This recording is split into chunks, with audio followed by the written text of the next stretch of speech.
두 분 다 무섭지 않다고 하셨으니까 전쟁을 치러도 무섭지 않으실 것 같고, 다른 분들은 아마 전쟁을 치르고 계시는 분들도 계시지 않을까. 사실 저는 오늘 아침에도 전쟁을 치르고 왔습니다.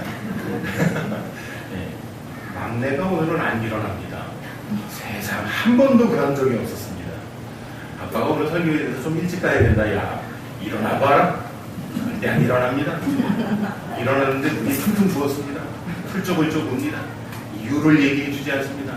아빠는 속이 까맣게 타들어가는데, 생전 안 하던 예배 가는 날, 주일날 우리 막내는 너무 먼저 일어나서 자기가 1등으로 옷 입었다고 자랑하던 아이인데, 오늘은 꼼짝도 안 합니다.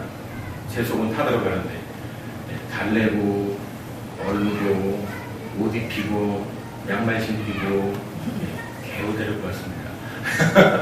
뭐라고는 하지 마세요. 오늘 한 번 그랬습니다. 그동안에 다른 이유들로 하여튼 매주 원인은 바뀌는 것 같아요. 아침마다 전쟁이 있습니다. 그렇죠? 가정에 우리가 알지 못하는 전쟁들이 존재하고 있죠. 어제의 적은 오늘의 전우가 되어 싸우기도 하고, 어제의 전우는 오늘의 적이 되어 싸우기도 하고, 저희 집은 총만 없지 전쟁터나 다름없습니다. 이쪽에서 폭탄이 터질지, 저쪽에서 시한폭탄이 터질지, 저쪽에서 포탄이 날아올지 알 수 없는 상황들이 우리 집에 존재한다는 거죠. 어쩌면 우리 집이 전쟁터이다. 혹시 다 이렇게 사시나요? 아니시죠? 저희 집만 이런 거죠? 왜 답이 없으세요? 저희 집만 이런 거죠? 네?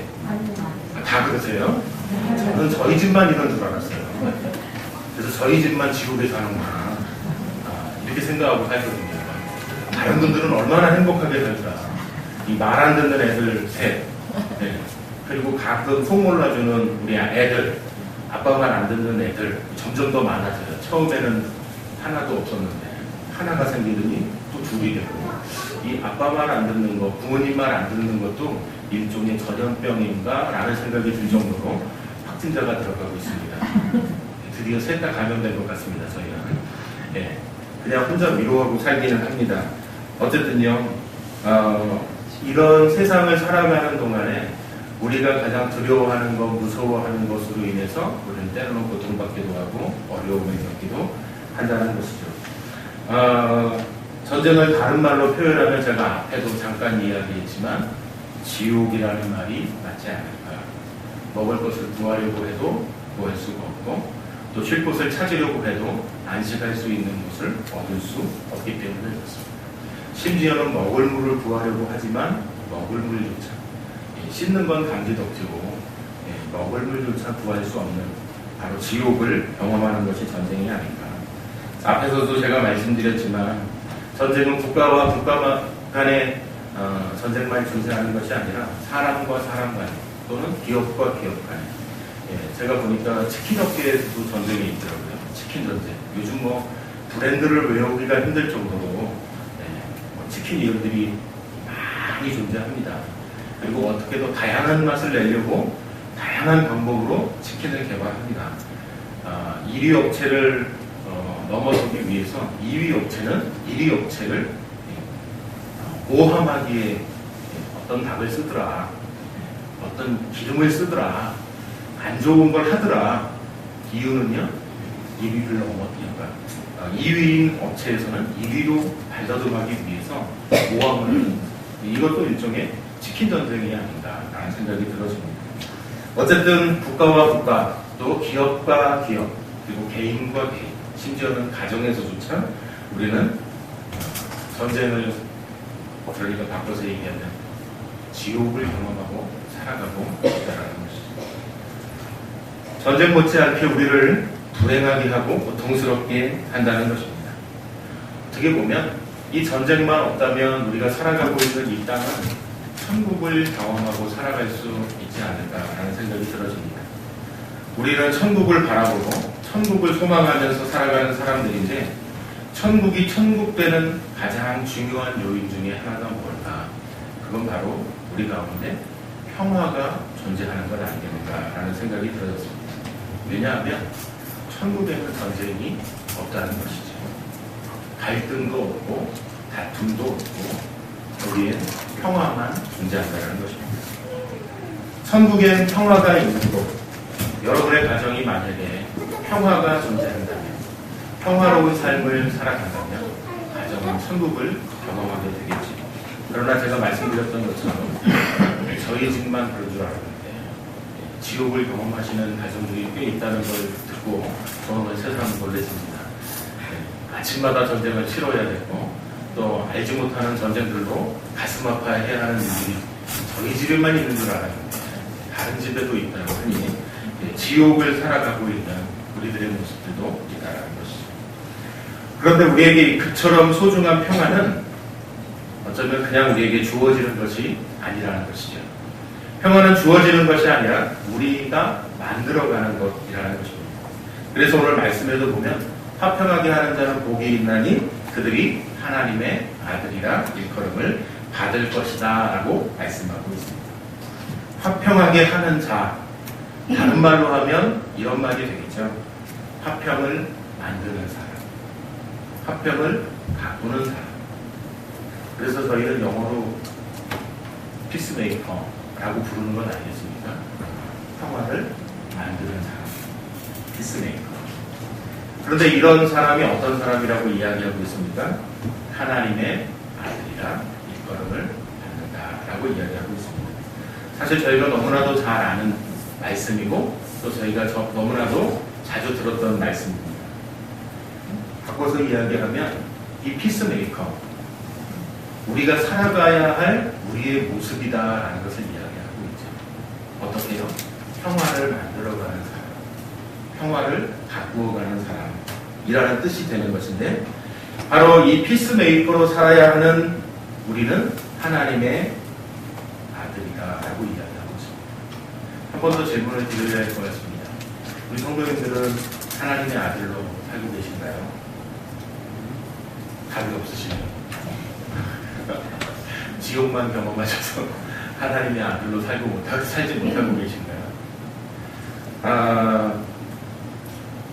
하나님의 자녀들은 피스메이커로 산다. 하나님의 자녀들은 화평을 만드는 사람으로 살아간다. 화평을 가꾸는 자로 살아간다 라고 말하고 있는 것이지. 화평을 만드는 사람, 그것은 곧 하나님의 아들됨의 결과이다 라고 오늘 말씀을 우리에게 가르쳐주고 계십니다. 어떤 분은 또 그러실지 몰라요. 목사님, 저는 딸인데요. 딸도 해당이 되어집니다. 하나님의 자녀로 살아가게 되어지는 것이죠.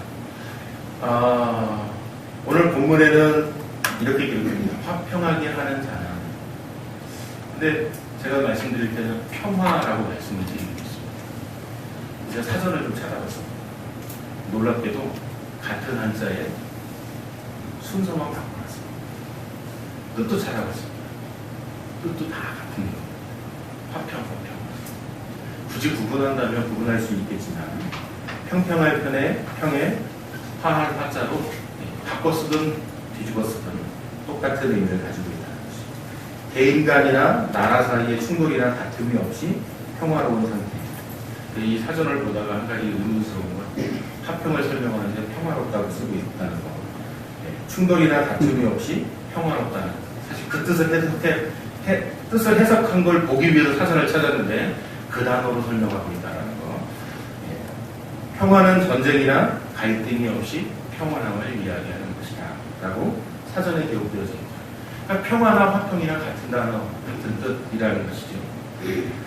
예수님께서는 열매로 그 나무를 안다 라고 말씀하고 계십니다. 우리가 하나님의 자녀라면 우리가 무엇으로 알 수 있습니까? 열매로 우리를 알 수 있다는 것이죠. 그렇다면 오늘 이 말씀을 통해 알 수 있는 것은 우리에게 맺혀지는 열매, 평화라는 열매가 맺혀져야 한다는 것이죠. 우리가 착한 일을 행해서 양이 되는 게 아니라 우리가 양이기 때문에 반드시 착하게, 선하게 살아야 한다는 것이죠. 저 목사님 표현으로 하면 감사와 보답이 되겠죠. 우리가 하나님께서 우리를 택하고 부르셨던 하나님의 자녀로서의 삶, 어떤 삶이요? 화평을 만드는 사람, 화평을 가꾸는 사람, 좀 유식하게 표현해서 피스메이커로 살아야 한다라고 말씀하고 있다는 것이죠. 우리가 평화를 만들며 살아야 하는데 우리가 그 평화를 누리지 못한 채, 사실은 우리가 평화를 만드는 이어야 하는데 실제로 우리 자신조차도 평화를 누리지 못한 채, 내 자신이 평화를 누리지 못하는데 어떻게 누군가에게 평화를 만들어주는 역할을 할 수 있겠느냐는 것이죠. 사실은 우리가 하나님의 자녀로 살아가면서 하나님의 자녀다운 삶, 화평을 만들어가는 삶, 평화를 만들어내는 사람의 삶이 우리 가운데 있어야 하는데 우린 그렇지 못한다는 거죠. 누군가를 화평하게 하지도 못하지만 내 자신조차도 화평하지 못한 채 평화롭지 못하게 살아가고 있는 모습들을 보게 되어진다는 것이죠. 사실 우리가 하나님의 자녀가 되어지는 것은요, 내가 선택한 것이 아니라 하나님께서 우리에게 주어주신 하나님의 일방적인 은혜라는 거죠. 그렇기 때문에 하나님의 자녀로서 우리에게 나타나야 할 열매로 평화가 나타나야 함에도 불구하고 우리는 그렇지 못하다는 것이죠. 사실 우리가 어떤 무엇인가를 하나님 앞에 잘 해서 하나님의 자녀가 되기 위해서 선교지의 교회를 짓거나 교회를 짓거나 그래야만 하나님의 자녀가 된다. 하나님께서 그렇게 말씀하신 적이 없습니다. 우리가 무엇인가를 노력하지 않았음에도 불구하고 하나님께서 우리를 하나님의 자녀로 택해 주셨습니다. 오늘 여기 계신 성도님들 가운데 저는 교회를 선교지에 10개 지어서 하나님의 자녀가 됐습니다. 혹시 그러신 분 계세요? 저희는 하나도 못 지었고, 맞아요. 저도 하나도 못 지었어요. 교회도 못 지었고 선교지에 선교 사역자 하나 세운 적 없습니다. 그러나 감사하게 하나님께서 나를 택해 주셨고 우리를 택해 주셨고 하나님의 자녀로 살아가게 해주셨다는 것이죠. 그럼에도 불구하고 그 일방적인 하나님의 은혜를 경험했음에도 불구하고 우리의 공로가 아닌 하나님의 은혜를 경험했음에도 불구하고 하나님의 자녀라는 신분을 얻었음에도 불구하고 그 은혜로 살아가고 있는 우리가 화평을 누리지 못한 채 살아가고 있다는 것이죠. 하나님의 자녀가 된 우리들에게는 하나님으로 인한 하나님으로부터 주어지는 화평의 열매를 맺는 삶을 살아야 합니다라고 가르쳐주고 계시다는 것이죠. 내가 과연 하나님의 자녀인가? 그럼 우리 삶에 열매가 어떤 열매가 있는가? 모두 화평의 열매가 달려 계시죠? 왜 아멘이 없으시죠? 다 아멘 하셔야 되는데 저는 저희 집만 그런 줄 알죠. 혹시 화평의 열매가 없으시면 화평의 꽃은 피어 계시지요? 아니, 꽃이 있어야 열매가 맺히는 건 아닙니까? 아멘이 없으시죠? 아니, 저희 집만 저는 그런 줄 안다니까요. 아멘 소리도 없고 대답 소리도 작으신 거 보니까 꽃도 아직 안 피셨나요? 꽃이 피어 계시지요? 열매를 맺어가기 위해서. 저는 그렇게 믿고 있습니다. 사실 하나님께서는 우리를 하나님의 자녀로 부르셨고 화평을 만드는 자로 또 화평을 가꾸는 자로 부르셨음에도 불구하고 우리는 피스메이커로 살아가지 못하고 있다는 것. 사실 어떻게 보면 우리는 트러블 메이커가 아닌가라는 생각도 들어집니다. 사과나무에는 뭐가 열리죠? 어려우세요? 제가 너무 어려운 걸 질문 드렸나요? 죄송합니다. 쉬운 걸로 여쭤볼 거예요. 배나무에, 사과나무를 못 보셨구나. 그러실 수도 있어요. 도시에만 사셔서. 배나무에는 뭐가 열릴까요? 배가 열리겠죠. 감나무에는 감이 열립니다. 뭐 요즘 유전자 조작으로 인해서 뭐 앞으로는 사과나무에도 귤이 열릴지 모르겠지만 어쨌든 사과나무엔 사과 열매가 맺힌다는 것이죠. 하나님의 자녀는 반드시 평화, 화평의 열매가 맺어야 한다는 것. 이 열매를 통해서 그 나무가 무엇인지를 아는 것처럼 우리가 하나님의 자녀인 것을 증명해야 한다. 그럼 왜 하나님의 자녀는 피스메이커가 될 수밖에 없는가? 왜냐하면 하나님께서 평화이시기 때문에 그렇다는 것이죠. 사사기 6장 24절 말씀에 이렇게 기록하고 있습니다. 기드온이 여호와를 위하여 거기서 제단을 쌓고 그것을 여호와 살롬이라 하였다. 여기 등장하고 있는 이 살롬, 저는 발음하기를 늘 샬롬 그랬는데 성경에 보니까 살롬으로 되어 있거든요. 죽을 놈 말고 살롬, 이렇게 적혀 있습니다. 그 뜻은 아닙니다. 근데 평안, 하나님께서는 평화이시다 라고 말씀하고 있습니다. 저희가 잘 아는 이사야 9장 6절에도 이렇게 말씀합니다. 이는 한 아기가 우리에게서 낳고 한 아들을 우리에게 주신 바 되었는데 그의 어깨에는 정사를 메었고 그의 이름은 기묘자라 보좌라 전능하신 하나님이라 영존하시는 아버지라. 여기 중요한 단어가 등장합니다. 뭐라고요? 평강의 왕이라. 하나님께서 평강의 왕, 평화의 왕, 화평의 왕이라고 말씀하고 계시다는 것이죠. 신약성경 히브리서 13장 20절 말씀이 이렇게 기록합니다.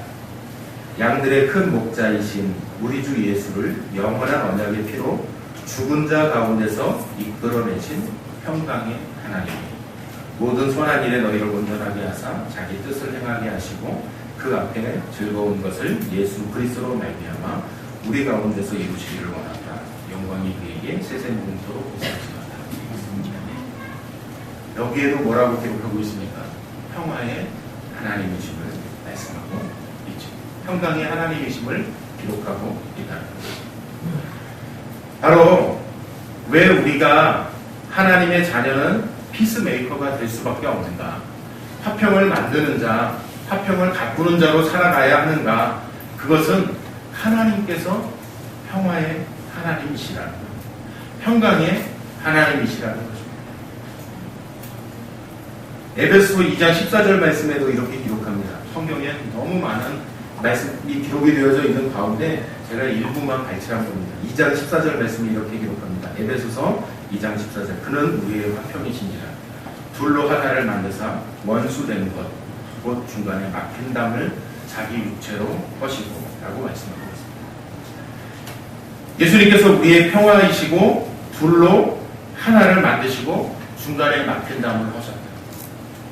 하나가 되어지도록 화평하도록 우리 예수님께서는 그와 같이 우리에게 화평케 하던 역할을 주님께서 담당하셨다라고 말씀하고 계시다는 것이죠. 예수님께서는 평화의 주님이심을 말씀하고 계시죠.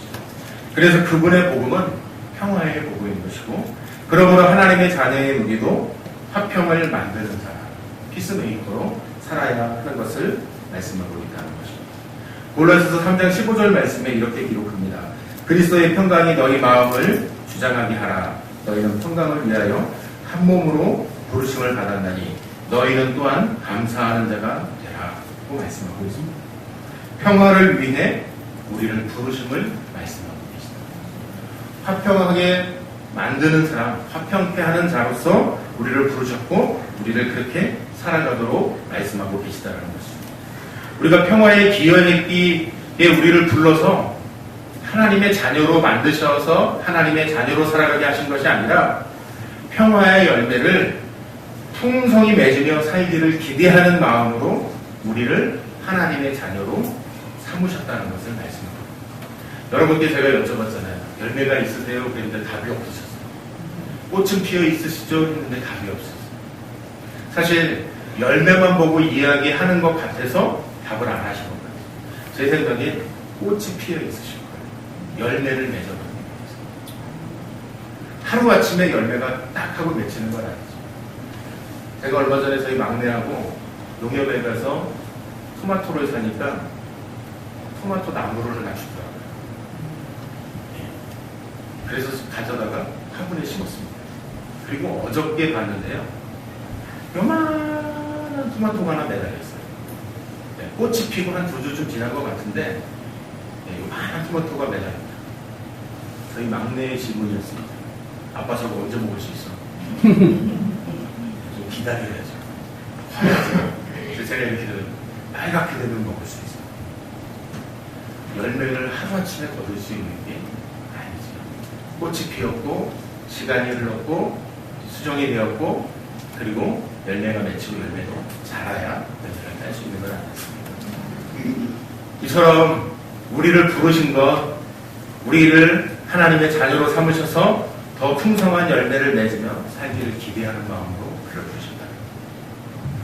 화평케 하는 사람이라는 말, 평화를 만드는 사람. 세상에는 평화를 만드는 사람들이 있습니다. 반면에요, 평화를 무너뜨리는 사람들도 있습니다. 화평케 하는 것을 방해하는 사람들도 존재합니다. 실제로 지금 저희가 전쟁을 치르고 있는 푸틴 때문에 고통받고 있는 많은 사람들이 존재하고 있죠. 또 미국의 대통령이 다녀갔다고 홧김에 미사일 빵빵빵 쏴가지고 덮주고 있는 김정은도 있죠. 우리에게 전쟁의 위협을 계속 우리에게 되새겨주고 있는 사람들이 존재하고 있죠. 화평케 하기보단 불안케 하는 사람들도 있다는 것입니다. 이 불안을 만드는 사람들을 저희는 트러블 메이커라고도 부르기도 합니다. 하나님께서는 오늘 우리에게 화평케 하는 사람은 하나님의 아들, 하나님의 자녀라고 말씀하고 계십니다. 평화는요, 하나님의 가장 중요한 속성 중에 하나이기 때문에 우리가 화평하는 사람이 된다면 정말 사람들은 우리를 하나님의 아들, 하나님의 자녀라고 부르게 될 것입니다. 사실 이건 좀 고민을 했습니다. 제가 얘기해야 되나 말아야 되나. 저희 집에서 목사님 별명이 있어요. 혹시 뭐라고 생각하세요? 하은이는 그렇게 부르던데. 네. 저희 집에서 그렇게 안 부르요. 천사라고. 이 와가, 목사님이 저희 가정에 또 교회를 위해 이런 모습들을 볼 때, 목사님 천사다. 화평케 만드는 사람은 하나님의 아들이라 그랬는데, 아니요. 목사님 한 등급 위에 천사. 네, 제가 고민 많이 했어요. 이 얘기를 하면 목사님이 오해하실까봐. 네. 근데 사실 저희 집에서 이렇게 부르고, 특히 저희 어머니가 목사님을 천사라고 부르세요. 네. 매일 기도하시고 교회 부흥을 위해서 기도하시는데 목사님이라고 안 부르고 천사 목사님이라고 부르는데 네, 너무 고맙다고, 너무 감사하다고. 사실은 화평케 하는, 화평을 만들어가는 우리의 모습이 이래야 한다는 것이죠. 근데 사실 그렇지 않은 사람들도 존재한다는 거예요. 화평케 하는 사람들이 하나님의 아들이라고 불린다면 불화케 하는 사람들, 화평케 하지 못하는 사람들, 이 사람들은 뭐라고 불려질까요? 제가 그래서 하나님의 아들이 반대가 되면 뭐가 될까? 저희가 가끔 가장 심한 욕을 할 때 이렇게 쓰죠. 마귀의 자식, 불화케 하는 사람, 트러블 메이커, 사단의 자식이라고 불려지는 건 아니겠습니까? 실제로 우리는 그와 같이 고통을, 그리고 우리에게 끊임없이 어려움을, 이렇게 전쟁을, 두려움을 전해주는 일을 경험하게 됩니다. 불화를 만드는 일. 사실 우리가 살아가고 있는 우리 삶 속에 이런 사람을 만나지 않고 살아가는 것만도 아마 화평한 삶을 누릴 수 있을지 모릅니다. 심지어는 우리가 만나기 싫어하는 이 사람이 내가 되어지기도 한다는 것이죠. 내가 피스메이커가 되어져야 하는데 아니요. 화평이라는 열매를 맺는 사람이기보다는 불평과 불만을 만들어내고 두려움과 염려를 생산해내는, 불화를 생산해내는 트러블 메이커가 되어져 있는 때도 있다는 것입니다. 우리는 사실은 화평을 이루고 살아가기를 원합니다. 그런데 갈등을 일으키는 경우도 많다는 것이죠. 갈등, 집안에서도 갈등을 일으킵니다. 학교에서도 갈등을 일으킵니다. 선생님과 학생 간, 학생과 학생 간, 직장에서도 갈등이 있습니다. 동료와의 갈등, 상사와의 갈등, 부하 직원과의 갈등, 이웃과의 갈등도 있습니다. 네, 위층에 쿵쾅쿵쾅쿵쾅, 야, 조용히 해! 따라 불러서. 어떤 집사님 글을 보니까 이렇게 얘기하는 거죠. 위층에서 하도 털거라. 너무 힘들어가지고 자기가 덜그럭덜그럭 거리는 이유를 보니까 주로 가구가 긁히는 소리인 것 같아요. 그래서 맛있는 과일과 가구 밑에 끼울 수 있는 양말 있잖아요. 가구 양말. 그거를 사갖고 가서 드렸다. 그러니까 위층에서 며칠 지났는데 소리는 좀 줄었고 미안하다고 롤케이크 사갖고 와서 갖다 주더라고요. 내가 승질대로 내 생각대로 올라가서 우당탕충탕 붙어서 싸웠다면 그것은 서로를 부합하게 만들고 트러블을 만드는 계기가 될 수 있었겠죠. 그런데 한 번 더 참고 어떻게 해요? 생각한 끝에 어떻게 그들이 기분 나쁘지 않고 그들의 마음을 평안케 하고 그래서 좀 더 개선돼요. 그래서 자기들도 그 극극극극 들려지는 긁힘 소리를 듣지 않게 되어졌고 그리고 자기는 생각도 안 하고 기대도 안 했는데 미안하다고 사과까지 하면서 조그마한 선물을 준비해갖고 오는 결과들이 만들어진 것을 이야기하시죠. 우리가 화평케 하게 만들 수 있는 기회, 갈등의 기회, 사실 우리에게 주어졌던 그 기회, 그런 기회들을 통해서 화평케 하는 자리로 나아갈 수 있다는 것이죠. 오히려 갈등은요, 우리에게 주어진 기회가 되어진다는 거죠. 근데 사실 갈등이 발생하면 우리는 갈등에 대한 반응들이 나타납니다. 크게 세 가지로 나타납니다. 하나는요, 회피적인 반응입니다. 보통 저 같은 사람에게서 많이 나타납니다. 왜냐하면 부딪히지 않으려고. 왜냐하면 부딪히면 시끄러워집니다. 불편해지니까. 일단 피하고 보는 거예요. 그래서 회피적인 반응이 나타나게 되는데 그것은요, 간과합니다. 또 하나는 부인합니다. 그런 건 아닐 거예요. 그냥 내 나름대로 내 자신을 설득해보는 거예요. 그걸 피해보는 거예요. 왜냐하면 부딪히면 갈등하면 제가 더 힘들어지기 때문에 그것을 피하는 것이죠. 그리고는 도피합니다. 생각을 바꿔봅니다. 그래서 부딪히는 일이 없도록 만들어내는 것이죠. 그리고 최종적으로는 자살을 벌입니다. 이게 갈등이 발생할 때 내면적으로 소화되어지는 사람들에게 나타나는 특징은요, 최후의 자살이에요. 이게 회피적 반응에서 나타나는 증세들입니다. 공격적인 반응도 있습니다. 우선 뭐가 갈등이 발생하면 힘으로 해결하게 되어집니다. 폭력적인 것들을 불러내게 됩니다. 이 폭력적인 것을 조금 더 점잖게 해결하는 방법은 소송을 가고 법적으로 해결해요. 법을 이용해서 네가 잘못한 것을 증명해내고 거기에 대한 피해 보상을 내가 반복해 되죠. 여기서 가장 잔인하고 악한 방법으로 등장하는 것은 타인의 생명을 안놓습니다. 회피적인 방법은 내면화되어졌지만 공격적인 반응은 외면으로 표출되지. 그래서 상대방에게 생명을 안놓고 반대로 내면화되어지는 건 내 생명을 앗아가는 이런 선택으로 나타나게 되어진다는 거죠. 그런 반면에요, 회피적이고 공격적인 반응 말고 화해적인 반응도 존재합니다. 전혀 없는 것은 아닙니다. 회피적인 반응과 공격적인 반응보다 우리에게 나타나야 할 반응은 바로 이런 반응인 것이죠. 관계 회복을 위해 노력하는 것이죠. 사실 아까 말씀드렸던 그 집사님처럼 위층에 올라갔을 때 공격적인 반응을 선택할 수도 있고 반대로 어떻게 되어집니까? 회피적인 반응으로 내가 좀 일찍 잠들든거나 좀 참아보지, 아니면 쇼핑을 늦게 가지, 그래서 늦게 와서 늦게 가지, 이런 방법들을 선택할 수 있는 거거든요. 그런데 그게 아니고 관계 회복을 위해서 노력했던 것이죠. 그리고 또한 협상을 할 수 있습니다. 그 선물을 갖다 주고 좀 띄워보시지요 라고 요구했던 것. 그것을 통해서 그 집에 있었던 사람이 조정을 하게 돼서 끼울 수도 있고 안 끼울 수도 있는데 어떻습니까? 끼워주니까 소음도 줄어들고 그리고 그것을 통해서 중재가 되어졌죠.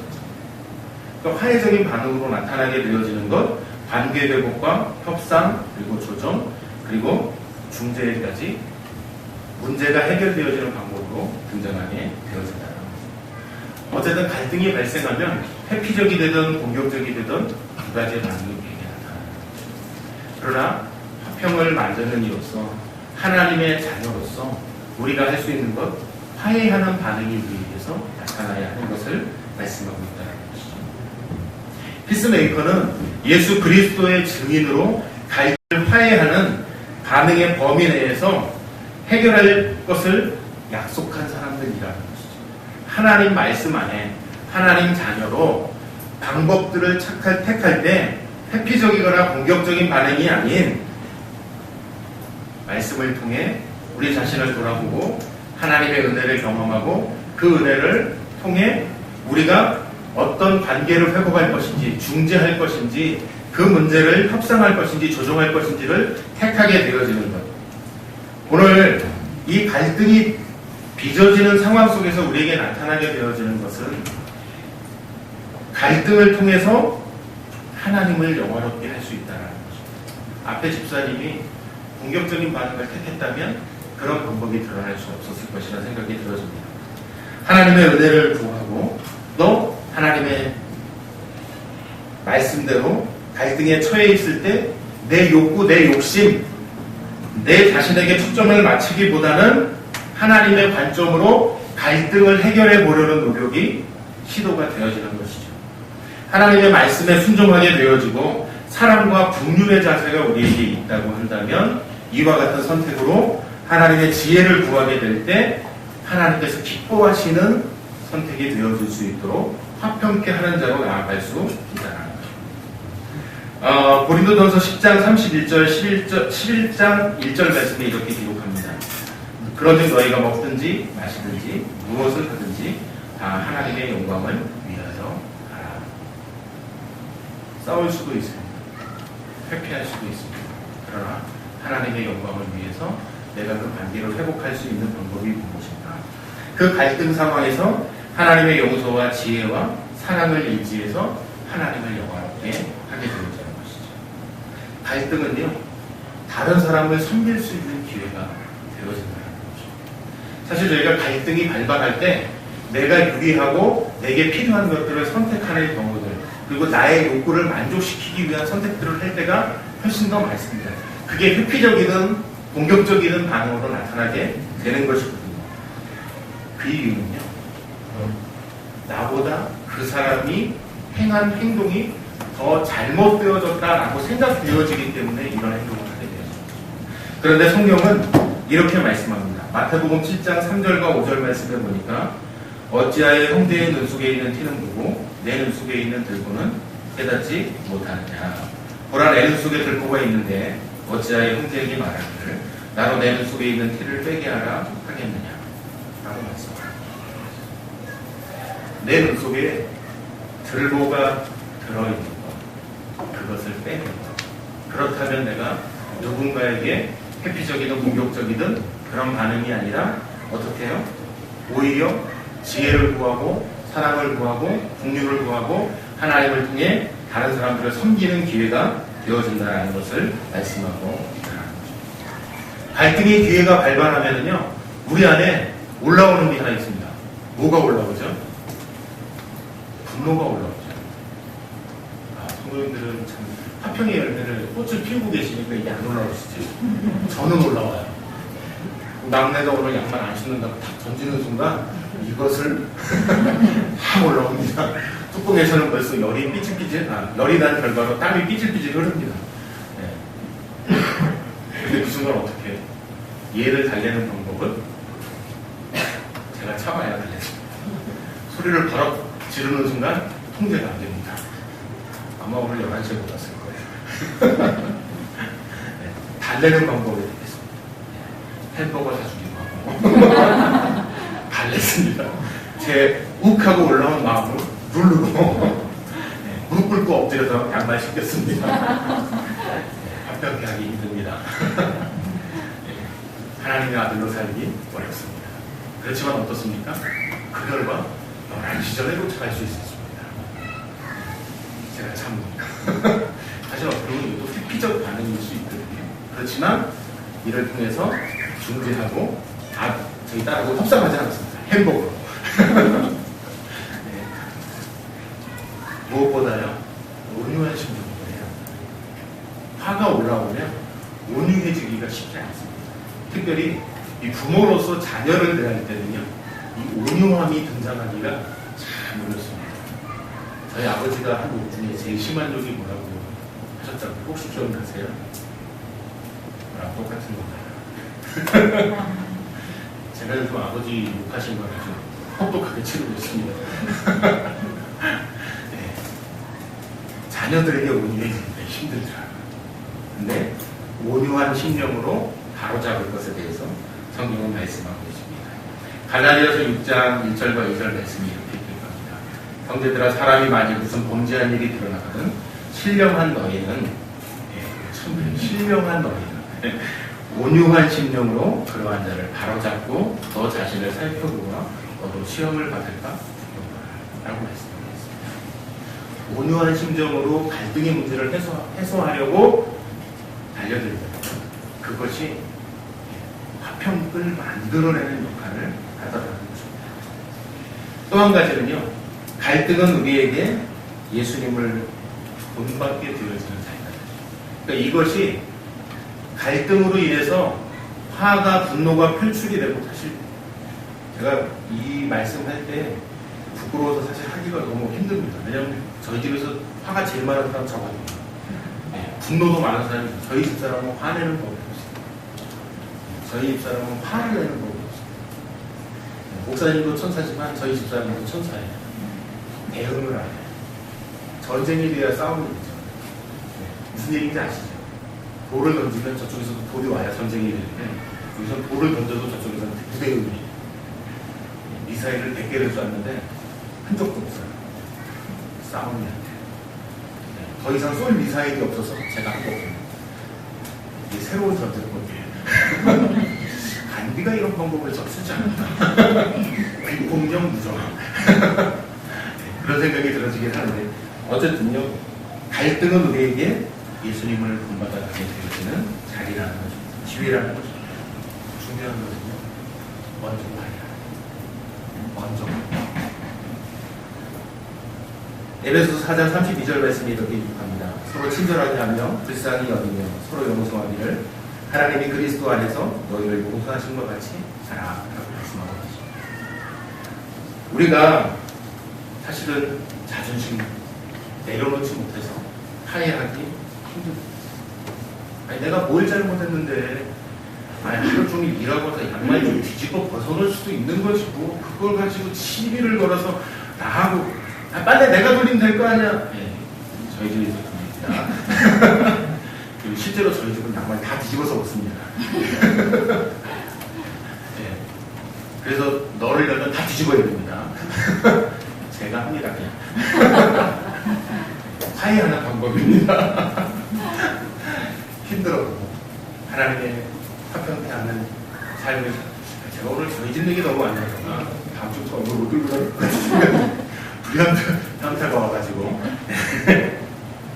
어쨌든요, 갈등이 우리에게 주어지지만 그 갈등을 해결하는 방법 속에서 우리가 하나님을 닮아가게 되는 거죠.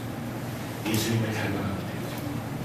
사실 우리의 모습은 그렇지 않다는 것이죠. 이제 말씀을 정리하려고 합니다. 우리는 지금까지 어떠한 사람으로 살아왔을까요? 우리는 우리의 가정과 직장, 그리고 교회, 그리고 이웃들과 트러블 메이커로 살아오셨습니까? 아니면 피스 메이커로 살아오셨습니까? 어쨌든 열매를 아직 맺진 않았지만 꽃을 피우고 계시는 우리 성도님들의 삶에 화평을 만드는 사람, 화평케 하는 예모, 피스 메이커로 살아가시는, 오늘 말씀 가운데 기록되어 있는 것처럼 온유한 심령과, 그리고 먼저 이제 것들을 내려놓고 화해하고, 그리고 예수 그리스도를 닮아가는 하나님의 자녀로 살아가시는 성도들이 되어주시기를 바랍니다. 함께 기도하시겠습니다.